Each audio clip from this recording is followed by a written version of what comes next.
जय हिंद बच्चों, हमारे यूट्यूब चैनल स्टडी विद शरण है, इसमें आपका स्वागत है।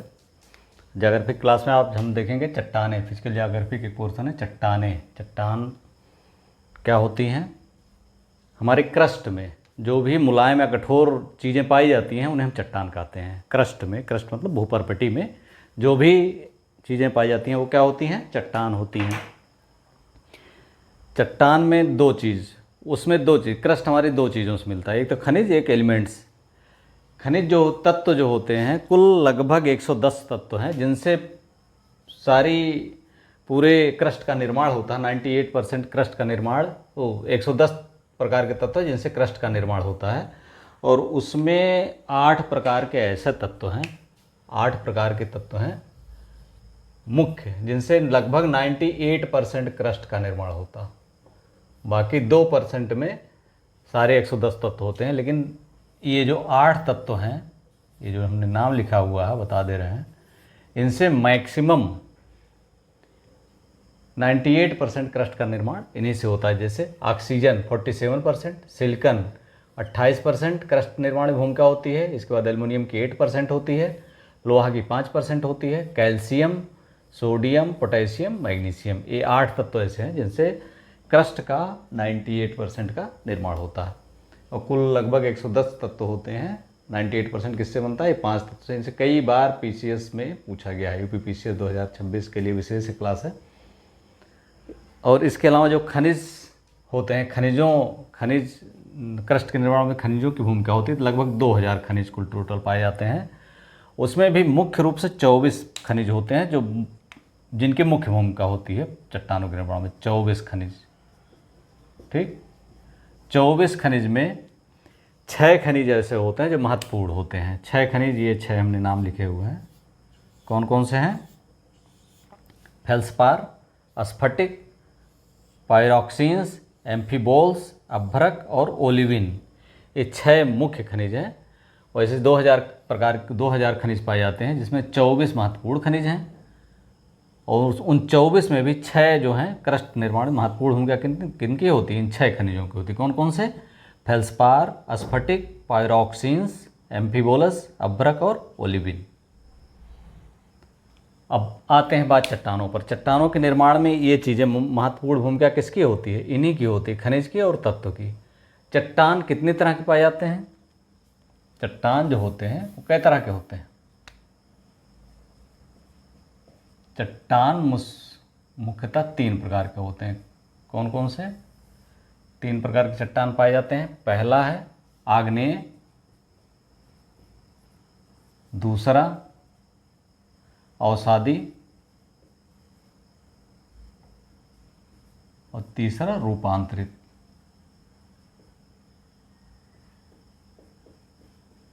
ठीक। आग्नेय चट्टान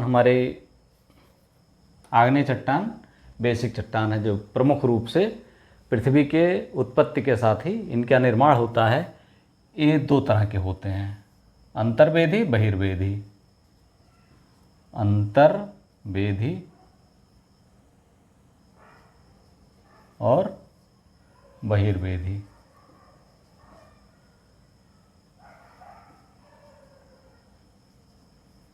बहिर्वेदी, अंतर्वेदी मतलब जब पृथ्वी की उत्पत्ति हो रही थी या पृथ्वी जब बनने की प्रक्रिया में थी तो जो लावा पृथ्वी से निकल रहा था, लावा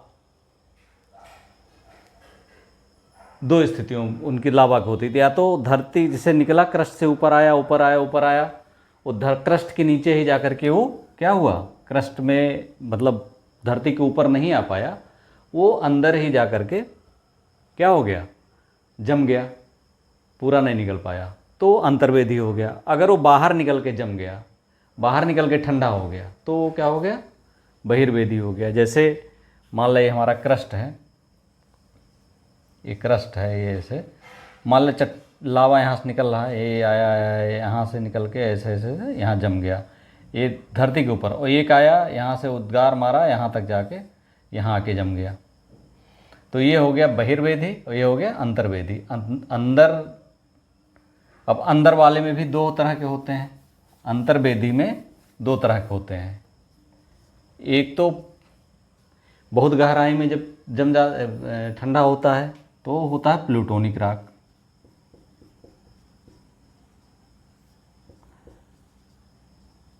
प्लूटो के वहाँ यूनानी देवता प्लूटो के नाम पर इसके प्लूटोनिक रॉक है, बहुत गहराई पर अगर ठंडा होता है। और ये अगर अंतर्वेदी चट्टान मध्यवर्ती भाग में आके ठंडा होता है, मतलब एकदम गहराई में नहीं, थोड़ा सा ऊपर आ जाता है, तो इसे कहते हैं मध्यवर्ती चट्टान।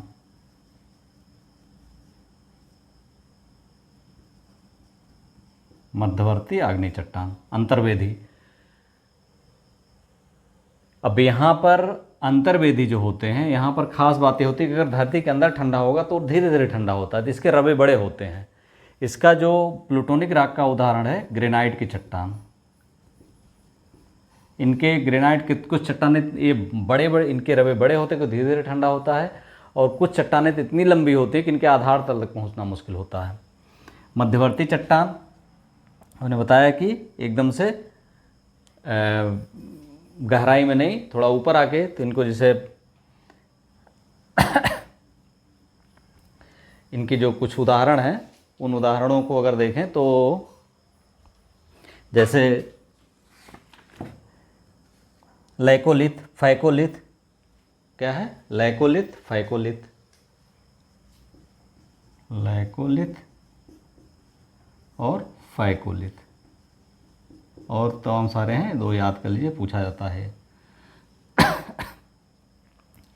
बहिर्वेदी चट्टान, अगर लावा ऊपर आ गया उसके बाद ठंडा हुआ, ठंडा होने के बाद क्या होता है कि धीरे धीरे ठंडा होता, बहुत तेज़ी से ठंडा होता है ऊपर आकर के, तो यहाँ रवे छोटे होते हैं। क्या होते हैं? रवे छोटे होते हैं। जैसे इससे जो है बेसाल्ट का निर्माण होता है। बेसाल्ट के क्षरण से रेगुर मिट्टी का निर्माण होता है, रेगुर या काली मिट्टी।